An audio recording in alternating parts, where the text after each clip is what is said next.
और लक्ष्मणगढ़ की वो जनता है जो जंगे आज़ादी के वक्त भी सबसे अग्रणीय रोल, चाहे वो अंग्रेजों के खिलाफ हो, राजशाही के खिलाफ हो, बहुत बड़े संघर्ष में अहम भूमिका लक्ष्मणगढ़ तहसील के लोगों ने निभाई। और उसके बाद भी राजनीतिक संघर्ष में हमेशा, चाहे वो 52 से चुनाव जब हमारी जनतांत्रिक व्यवस्था हुई है, तो बहुत बड़ा वामपंथी जज्बा लोगों के अंदर, जब कांग्रेस त्रिलोक सिंह जी लोकसभा और विधानसभा दोनों लड़ते थे, उस समय भी शायद 57 में बहुत छोटे मार्जिन से हारे विधानसभा का चुनाव। चाहे मैंने चुनाव लड़ा 98 के लोकसभा के चुनाव में, सबसे अग्रणीय ध्रुव था, और उसके बाद पहले नंबर पे भारतीय कम्युनिस्ट पार्टी मार्क्सवादी को रखने का किसी ने काम किया था तो वो लक्ष्मणगढ़ था। हर वक्त जहां भी चुनावी संघर्ष में कोई उतरे, हमारी पार्टी के साथ भी उनको बहुत बड़ा, विधानसभा के चुनाव 2008 में भी बहुत कम मार्जिन से हम विधानसभा में हमारा प्रतिनिधि भेजने में थोड़ी सी चूक हुई थी। हमेशा जब भी इस लाल झंडे ने चुनाव लक्ष्मणगढ़ विधानसभा क्षेत्र से लड़ा है, बहुत बड़े साथियों ने समर्थन देने का काम किया है। न केवल चुनावी संघर्ष में बल्कि हर संघर्ष में भी अग्रणीय रोल लक्ष्मणगढ़ की जनता ने करने का काम किया है। इसके लिए तो मैं बधाई देता हूं। और जहां तक सम्मेलन में आए हुए तमाम साथियों से मैं निवेदन करना चाहूंगा कि ये बहुत बड़ा इवेंट, सम्मेलन, ये केवल और केवल कम्युनिस्ट पार्टी है जो हर 3 साल में अपने प्राथमिक ब्रांच से लेके तहसील, जिला, राज्य और राष्ट्रीय सम्मेलन करती है। वो केवल और केवल ये जनतांत्रिक व्यवस्था है, आंतरिक जनतंत्र केवल कम्युनिस्ट पार्टी में है। बाकी जितने भी पूंजीवादी पार्टियां हैं, राष्ट्रीय अध्यक्ष राज्य के अध्यक्ष को नियुक्त करता है, वो जिले को नियुक्त करता है, जिले वाले तहसील को नियुक्त करता है, और फिर नीचे के स्तर पर नियुक्तियां होती हैं। केवल आंतरिक जनतंत्र, और हमारी पार्टी में केवल और केवल कमेटियां ही लेता है। वो कमेटियों का निर्णय, उसको संचालन करने के लिए सेक्रेटरी होते हैं, जनरल सेक्रेटरी सेंटर में होता है, वो केवल और केवल उसको संचालन का काम करता है। लेकिन आज सबसे बड़ी सम्मेलन में हम देखेंगे कि जो हमारे देश के सामने जो परिस्थितियां पिछले 10 साल से है, हमारी पार्टी ने पिछले राष्ट्रीय सम्मेलन में 23वें में तय किया था कि इस देश की आम आवाम के सामने सबसे बड़ा खतरा जो भारतीय जनता पार्टी और आरएसएस का जो सांप्रदायिक और कॉर्पोरेट गठबंधन का खतरा है, वो सबसे बड़ा इस देश की राजनीतिक, आर्थिक और सामाजिक व्यवस्था के लिए सबसे बड़ा खतरा है। और उस खतरे के मुकाबला करने के लिए हमारे राजनीतिक प्रस्ताव में एक ही बात कही थी, भारतीय जनता पार्टी की सांप्रदायिक और कॉर्पोरेट गठबंधन को परास्त करना, अलग थलग करना, भारतीय कम्युनिस्ट पार्टी मार्क्सवादी और वामपंथियों की ताकत को बढ़ाना, और एक धर्मनिरपेक्ष सरकार बनाने के लिए राजनीति को आगे बढ़ाने का काम करें। मैं समझता हूं इस पिछले 3 साल में बहुत कुछ आप और हम देखेंगे कि 2014 और 19 में, 2014 में 30 साल के बाद ऐसी पार्टी पूर्ण बहुमत के साथ देश की राज सत्ता में लोगों ने सांप्रदायिकता के आधार पर भेजने का काम किया। जिस पार्टी का जंगे आजादी में एक लड़ाई का कोई उदाहरण आज हमारे बीच में नहीं है, जिन्होंने 104 लोगों ने फांसी खाई, लाखों लोगों ने लाठियां खाई, जेलें भोगी, एक व्यक्ति भी नहीं है, एक गया था गलती से, वो भी माफी मांग करके, माफी वीर बन करके वापस आया। इसलिए आज ऐसी सरकार जिसका देश की जंगे आजादी में जब साम्राज्यवाद से, सामंतवाद से लड़ रहे थे, उनकी गुलामी कर रहे थे, और आज उसी आधार पे जो अंग्रेजों की नीति थी, बांटो लूटो राज करो, उसी नीति पे चलते हुए आगे बढ़े। लोगों को मूर्ख बना करके 40 लोगों की शहादत दे करके फिर 2019 में 2082 से 303 लेने में कामयाब हुई। लेकिन निश्चित रूप से जो नीतियां आम जनता के खिलाफ और बड़ी बड़ी कंपनियों के पक्ष में आम धर्म और जाति के आधार पर आम जनता को बांटने की जो कोशिश की राजनीति करके लेके आए थे, उन नीतियों के खिलाफ जिस तरह से साथी अभी फूलचंद जी ने बताया कि निश्चित रूप से 2019 में जीतने के बाद इस देश के मेहनतकश किसान के खिलाफ काले कानून लेके आए। इस देश के मजदूर जो सुई से हवाई जहाज तक बनाता है, जिन्होंने संघर्ष के माध्यम से आजादी के पहले और आजादी के बाद संघर्ष के माध्यम से 44 श्रम कानूनों को निर्माण कराने के लिए अपना संघर्ष बढ़ाया, उन सबको समाप्त करके 4 मजदूर संहिताएं बनाने का काम किया। मैं समझता हूं ये पहला मौका था जब हमला इस शासक वर्ग ने पूरे देश की आम आवाम के खिलाफ, किसान, मजदूर, छात्र, नौजवान, महिला, दलित, शोषित के खिलाफ ये कानून के माध्यम से हमला किया। तो उसी ताकत के साथ इस देश के मेहनतकश ने एकजुटता के माध्यम से, चाहे समय लगा हो, चाहे 13 महीने का समय लगा हो, लेकिन पहली बार 10 साल में किसी तानाशाह सरकार को झुकाने का काम किसी ने किया है तो इस देश के किसान ने, मजदूर ने एकता के बल पे उन कानूनों को वापस लेने के लिए देश की सरकार को मजबूर किया। ये पहला मौका है कि कानून पास तो हुए लेकिन देश की धरती पे लागू नहीं हुई। तो निश्चित रूप से वो संघर्ष आगे बढ़ा है। इसलिए आज सबसे बड़ी आवश्यकता है कि जो मार्क्सवादी कम्युनिस्ट पार्टी का जो सिद्धांत, जो परिवर्तन में आस्था रखता है, क्योंकि निश्चित रूप से आज से 75-76 साल पहले भी एक साम्राज्यवादी व्यवस्था और सामंती व्यवस्था थी, उसको पलटने का, बदलने का काम इस देश के मेहनतकश ने किया है। और निश्चित रूप से एक पूंजीवादी समाज व्यवस्था का निर्माण हुआ।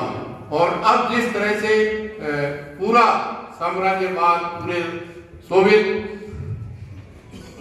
रूस के विघटन के बाद जो नीतियां लाई गई है, जिससे आम आवाम न केवल हमारे देश का बल्कि पूरी दुनिया का मेहनतकश परेशानी में है, बेरोजगारी बेइंतहा है, महंगाई से लूट है, बड़ी बड़ी कंपनियां और भ्रष्ट नेता मालामाल है और जनता बेहाल। निश्चित रूप से उसके खिलाफ संघर्ष आगे बढ़ रहा है।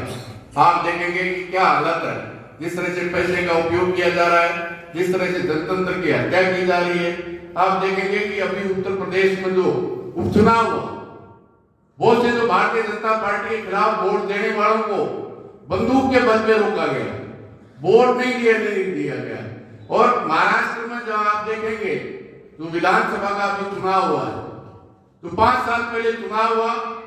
प्रशासन ने जितने रुपए पकड़े थे उससे 7 गुना पैसा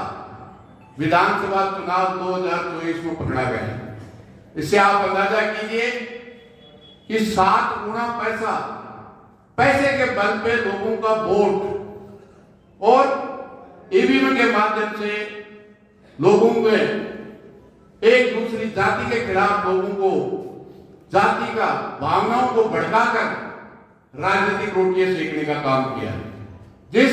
चुनावी बॉन्ड के नाम से जो चंदा वसूली था, हमारे देश के सर्वोच्च न्यायालय ने उसको गैर कानूनी, गैर संवैधानिक घोषित कर दिया। लेकिन उसके बाद भी जिस तरह से बड़ी बड़ी कंपनियों का पैसा, कह रहे बड़े पत्रकार ने कहा है कि 35,000 करोड़ रुपया अकेले महाराष्ट्र के चुनाव में एक क्षेत्र में खर्च किया है। तो जो 35,000 खर्च करेगा एक विधानसभा के चुनाव में, वो 1 लाख करोड़ रुपया जनता से लूटने का काम करेगा। यही राजस्थान की सरकार ठीक 1 साल पहले विधानसभा के चुनाव में नवंबर में कह रही थी कि हमारी अगर सरकार बनी तो पड़ोसी हरियाणा और पंजाब के बराबर हम पेट्रोल और डीजल के रेट हरियाणा और पंजाब के बराबर, पड़ोसी राज्यों के बराबर कर देंगे। उस पर आप बात नहीं करते। क्या आज हरियाणा और पंजाब के बराबर डीजल और पेट्रोल के दाम हो गए? हो गए क्या?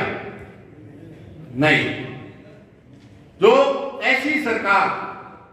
जो सुबह आदेश निकालती है और शाम को निरस्त कर देती है, एक भी वायदा, बढ़ी हुई महंगाई की मार, अब तो आपकी सरकार है, देश में भी है, प्रदेश में भी है, क्या हालत है? आज 50 वाला डीजल नारे लगाते थे भारतीय जनता पार्टी, बढ़ी हुई महंगाई की मार, अब की बार मोदी सरकार, अभी तो तीसरी बार है, 50 वाला डीजल 95 है, डीएपी 400 वाली 1400 है, लेकिन रुपया देने के बाद में भी नहीं मिलती। यह हालत निश्चित रूप से आज जो समर्थन मूल्य जिनका घोषित कर रखा है, क्या हालत है? चाहे मूंगफली है, बाजरा है, राजस्थान सबसे ज्यादा बाजरा पैदा करता है, अब तो उनकी सरकार है, राजस्थान में भी प्रति सरकार है, वहां भी तीसरी बार मोदी जी है। निश्चित रूप से 1 किलो बाजरा भी आज 800-200 रुपया प्रति क्विंटल के हिसाब से हजारों करोड़ रुपया राजस्थान के किसान जो बाजरा पैदा करता है, जो मूंगफली पैदा करता है, जो मूंग पैदा करता है, समर्थन मूल्य जिनका घोषित है उनसे नीचे बिक रहा है और सरकार बात करने के लिए तैयार नहीं है। आज जिस तरह से इस 10 साल के, 10.25 साल के शासन में इस सरकार ने गौतम अडानी को, देश को लूटने का जो साथ किया, आप देखेंगे कि उसके खिलाफ, उसके भ्रष्टाचार के खिलाफ अमेरिका में मुकदमा हो सकता है, लेकिन हमारी सरकार, देश की संसद पिछले 5 दिन से नहीं चल रही है इस बात के लिए कि उस गौतम अडानी की भ्रष्टाचार जो घूसखोरी हुई है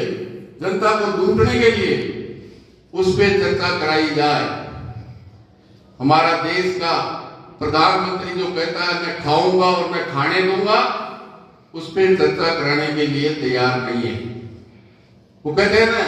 एक है मोदी और अडानी एक है तो सब सुरक्षित है। इसलिए आज जो हालत की जा रही है, निश्चित रूप से इसके खिलाफ बहुत बड़ा जंग लड़ने का काम किया है। इसलिए आपसे मैं तो यही उद्घाटन सत्र पे कहना चाहूंगा कि अभी पूरी सीकर जिले की जनता ने, सीकर संसदीय क्षेत्र की जनता ने जो ये इंडिया गठबंधन जिसमें कमल सीताराम येचुरी का बहुत बड़ा योगदान था, हमारे बीच में नहीं रहे, लेकिन निश्चित रूप से जिसको लक्ष्य हमने 3 साल पहले हमारे राष्ट्रीय महाधिवेशन में तय किया था, वो हरा तो नहीं पाए, लेकिन जो भारतीय जनता पार्टी 400 पार का नारा दे रही थी, उसको 240 पे 300 पार भी नहीं करने दिया, 240 पे रोकने का काम किया, जिसमें आप और हमारा भी सबसे बड़ा योगदान देश में भी है और इस सीकर लोकसभा क्षेत्र में भी रहा है। इसके लिए भी आप सब बधाई के पात्र हैं। ये जो पार्टी को जिम्मेदारी मिली है, ये निश्चित रूप से हम सब के लिए, हमारी पार्टी और जनसंघ को बढ़ाने के लिए बहुत बड़ा एक मौका भी है और मौके के साथ साथ बहुत बड़ा चैलेंज भी है, क्योंकि लोगों की आस जिस तरह से बढ़ी है कि एक एमपी अमराराम जीत गया तो हर समस्या का समाधान अमराराम के पास है। मैं समझता हूं, ये मैं कह सकता हूं कि जिस भावनाओं के साथ मार्क्सवादी कम्युनिस्ट पार्टी को देश की संसद में भेजने का काम किया है और जिन जन विरोधी नीतियां जो सरकार लागू कर रही है, चाहे वो केंद्र सरकार कर रही है, चाहे वो राज्य सरकार कर रही है, जो भी संघर्ष सड़कों पे, जमीन पे जो लड़े जा रहे हैं, उसकी आवाज को कहीं मजबूती के साथ देश की संसद में रखने में मैं समझता हूं आपका भाई अमराराम किसी भी रूप में कम नहीं रहने देगा, तो उठाने, लेकिन हर समस्या का समाधान मैं समझता हूं यही सबसे प्रमुख काम है प्रतिपक्ष में रहते हुए, क्योंकि प्रदेश और देश में भारतीय जनता पार्टी की सरकार है और वो सरकार जनता की समस्याएं ठीक करने का काम नहीं कर रही है। उसी सांप्रदायिक आधार पे, जिस तरह से साथी अभी कह रहे थे, दरगाह शरीफ अजमेर हो या दूसरे हो, जबकि देश की संसद ने कानून बनाया है कि 1947 के बाद अयोध्या के मसले को छोड़ करके कोई भी धार्मिक स्थल है उस पे किसी भी तरह का सवाल नहीं उठाया जा सकता। लेकिन सब कानून की धज्जियां उड़ाकर, चाहे मथुरा हो, काशी हो, अजमेर हो, कोई ऐसी जगह नहीं है तो सांप्रदायिक आधार पे जब राजनीतिक रोटियां छेकी जा सकती है तो उसकी विचारधारा से कोई लड़ने की ताकत रखता है तो वो केवल और केवल ये लाल झंडा भारतीय कम्युनिस्ट पार्टी मार्क्सवादी रखती है जो उसकी विचारधारा से लड़ सकती है। मैं एक उदाहरण, अभी वक्त में संशोधन लेके आए, वो से साथी मेरे से सीकर में मिले कि चूरू में इस वक्त के संशोधन जो जमीन वक्त की जमीन है वो दानदाताओं की दी हुई है, वो सरकार की जमीन नहीं है, एक धार्मिक रखने वाले उनकी जमीन है, उनमें निश्चित रूप से व्यवस्था की जाए। लेकिन उसके खिलाफ चूरू में उसके खिलाफ एक सम्मेलन होने वाला है, वहां चूरू का सांसद भी आएगा, आपको भी हम निमंत्रण देने के लिए आए। निश्चित रूप से फूल जी और पारी जी स्टेज पे बैठे हुए हैं। हम तीनों दोनों के जिला सम्मेलन जो मणसिंह में हो रहा था वहां से एक दिन का समाप्त करके हम चूरू गए। हमने पूछा चूरू का सम्मेलन हो रहा है, क्या चूरू का सांसद आया है? बोले भी कोई नहीं आया। मतलब किस तरह से आप इसे अंदाजा लगाइए कि उस सांप्रदायिक एजेंडे से लड़ने की ताकत बिगर वोट की परवाह किए हुए कोई लड़ सकता है तो केवल मार्क्सवादी कम्युनिस्ट पार्टी का कार्यकर्ता है, इसके अलावा कोई नहीं है। उसकी राजनीति से लड़ने वाला वो कोई नहीं। बहुत से साथियों का सीकर के साथी भी थे, कहा हमारा ही एक प्रतिनिधि चूरू के सम्मेलन में आने के लिए शुरू हुआ था, लेकिन चूरू नहीं पूछा, रामगढ़ से वापस रिटर्न हो गया। इसलिए जरूरी नहीं है। बहुत से साथियों के बीच में यह भी सवाल है, क्योंकि इस खतरे को, इस राजनीति को परास्त करने के लिए हमारा प्रयास होगा कि उसको परास्त करें। लेकिन जरूरी नहीं है कि ये इंडिया गठबंधन हमेशा रहेगा। वो जब ही रहेगा जब भारतीय कम्युनिस्ट पार्टी मार्क्सवादी की ताकत बढ़ेगी, और ताकत बढ़ेगी जनता की समस्याओं को लेकर हमारे जनसंगठन जनता के बीच में रहेंगे, संघर्ष में रहेंगे और निर्णय तक ले जाएंगे। मैं समझता हूं संघर्ष में जो भी आजादी से पहले और आजादी के बाद जो संघर्ष हुए हैं, लाल झंडे का सबसे बड़ा योगदान है। चाहे राजशाही के खिलाफ, साम्राज्यवाद के खिलाफ लड़ने का सवाल हो, जेलों में जाने का, फांसी पे झूलने का। हमारे दो नेता है जो 10-10, 11-11 साल तक जेल में रहे, और एक भी नेता ऐसा नहीं है जो इस लाल झंडे को मानता था और अंग्रेजों से माफी मांग के वापिस आया। न केवल वहां आए, 19 महीने इस देश की इमरजेंसी लागू की गई।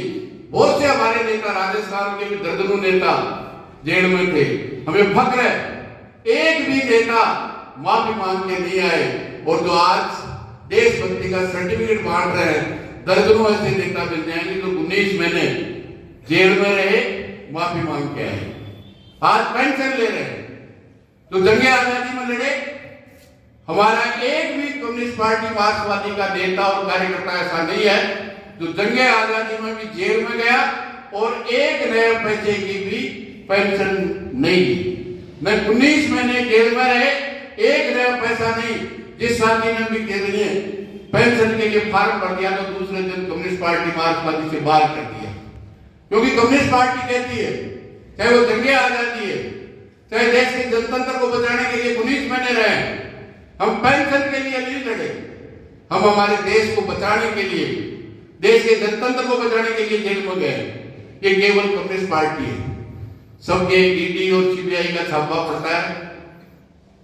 34 साल तक बंगाल में राज रहा है, 2 मुख्यमंत्री रहे, त्रिपुरा में 3 मुख्यमंत्री रहे, नरपेंद्र चक्रवर्ती, दशरथ देव, माणक सरकार, उनकी हर 5 साल से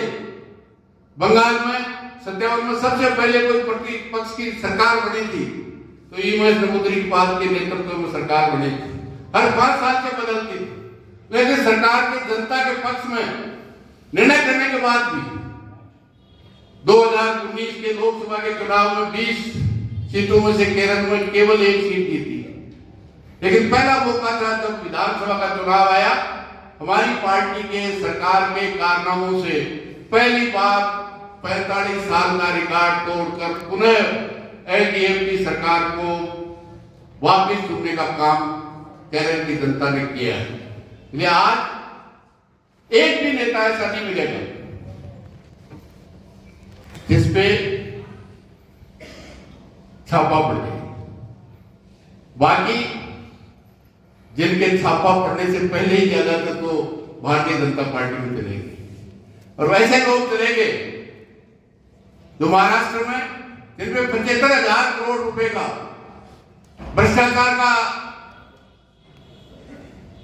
आरोप लगा रहे थे,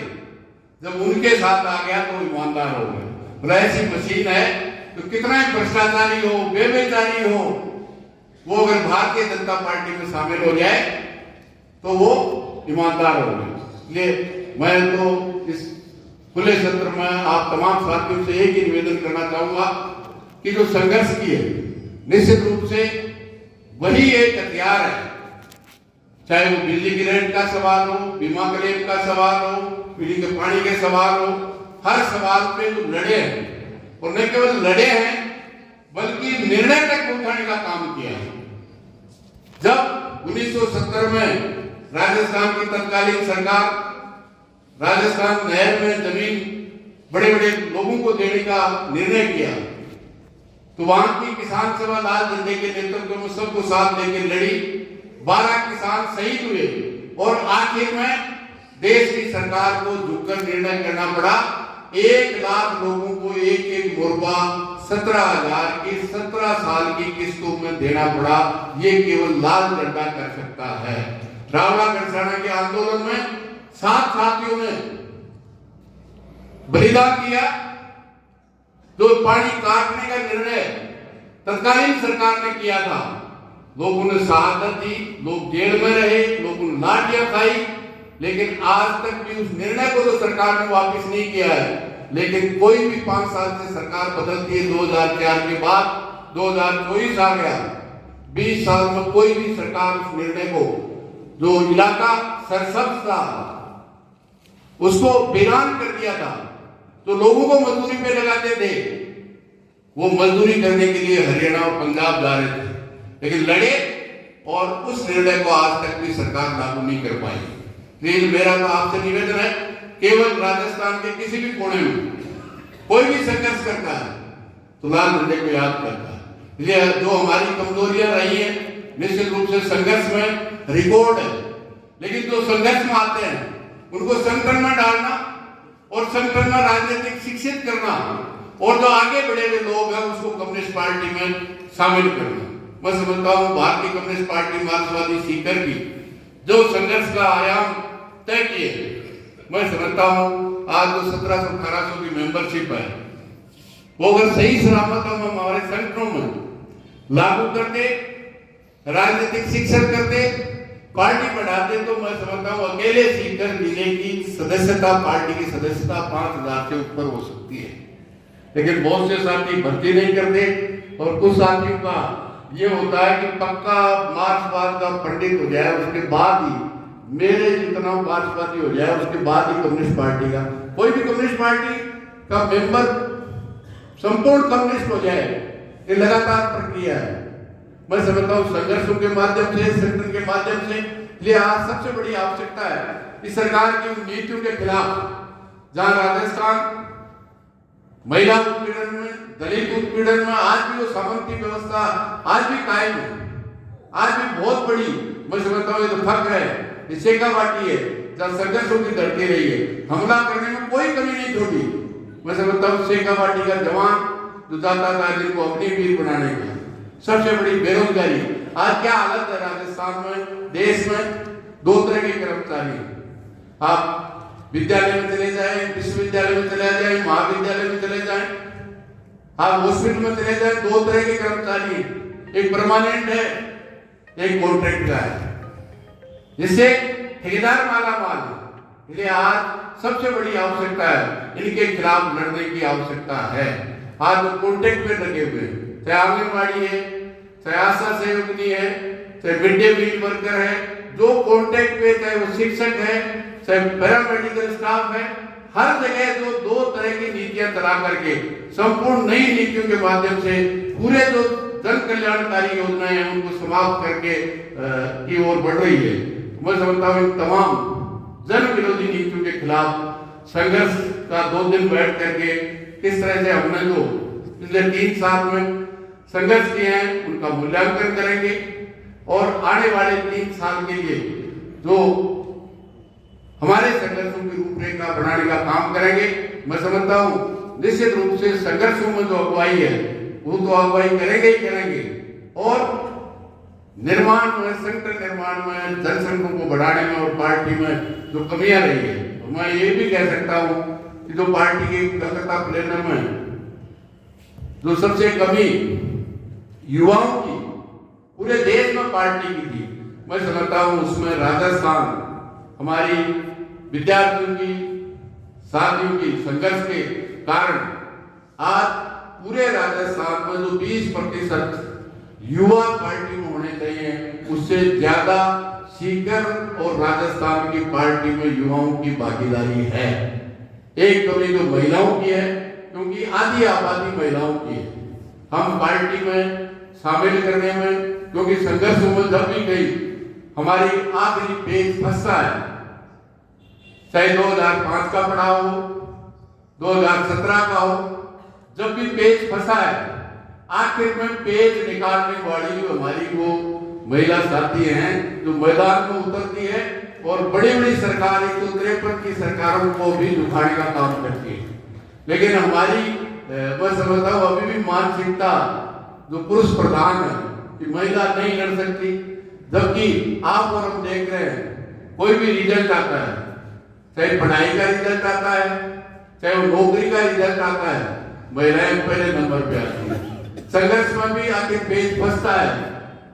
तो सीना तान के हमारी वो महिला साथी हैं जो सीना तान के बंदूक के सामने खड़ी होती है और फिर सरकार झुकती है। तो निश्चित रूप से हमें आत्मनिरीक्षण करने की जरूरत है कि हमारे जनसंघों में, हमारी पार्टी में, क्योंकि आधी आबादी है, हम ये सोच लेंगे कि केवल पुरुष क्रांति कर देंगे समाज को बदल देंगे। इसलिए एक तो सबसे बड़ा है ये दृढ़ निश्चय कि निश्चित रूप से समाज बदलेगा। ये पूंजीवादी व्यवस्था जो 99% लोगों को लूट रही है, 1% लोग अंबानी अडानी से लेकर नीचे तक मालामाल हो रहे हैं, जो केवल और केवल सांप्रदायिक और जातीय जहर के आधार पर राजनीतिक रोटियां सेक रहे हैं, उनसे लड़ने की आवश्यकता है। मैं समझता हूं वो दृढ़ निश्चय जो कम्युनिस्ट पार्टी कहती है कि निश्चित रूप से जो वर्ग संघर्ष है, जो लूटने वाला तो लूटीने वाले के बीच में संघर्ष है, चाहे वो दिखता है चाहे नहीं दिखता है, लेकिन अनवरत 24 घंटे वो जारी रहता है। और वो निश्चित रूप से जब ही रुकेगा जब इस पूंजीवादी लूट की, सामंती लूट की व्यवस्था को हम खत्म कर पाएंगे। ये दृढ़ निश्चय, मैं समझता हूँ बहुत से लोग जो इसमें दृढ़ विश्वास नहीं होता वो छोड़ के चले जाते हैं, लेकिन निश्चित रूप से दृढ़ निश्चय के साथ हम लड़ेंगे,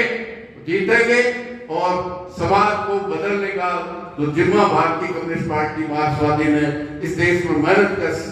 का राज कायम करने का जो शपथ हम हर साल नवीनीकरण के वक्त लेते हैं, मैं समझता हूँ उस पर आगे बढ़ने का काम इस सम्मेलन के माध्यम से होगा। तो संघर्षों की धरती रही है, वामपंथियों की ताकत रही है, निश्चित रूप से उसको आगे लेकर के जाएंगे। इसी आशा के साथ पुनः मैं लक्ष्मण के साथियों का क्रांतिकारी अभिवादन करते हुए आप सबके इस ओपन सत्र में आप सबको इस बात के लिए क्रांतिकारी अभिवादन करते हुए कि जो जिम्मेदारी यहाँ की जनता ने, यहाँ के लोगों ने हमें दी है, निश्चित रूप से हम और आप सब मिलकर उसमें खरा उतरने का काम करेंगे। इनकलाब जिंदाबाद, सीपीआईएम जिंदाबाद, सीपीआईएम जिंदाबाद, सीपीआई